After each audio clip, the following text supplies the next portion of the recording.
اشکال قمر چاند کے روشن حصے میں روز بروز ہونے والی تبدیلیوں کے سبب چاند کی بننے والی شکلوں کو اشکال قمر کہتے ہیں۔ اماوس سے لے کر پونم تک پہلا پندرواڑہ یہ روشن پندرواڑہ کہلاتا ہے۔ پونم سے لے کر اماوس تک دوسرا پندرواڑہ یہ تاریک پندرواڑہ کہلاتا ہے۔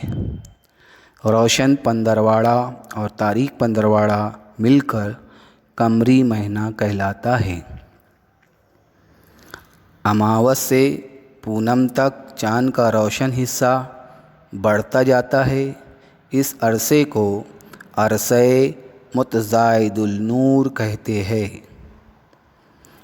پونم سے اماوس تک چاند کا روشن حصہ کم ہوتا جاتا ہے۔ اس عرصے کو عرصہ متناقص النور کہتے ہیں۔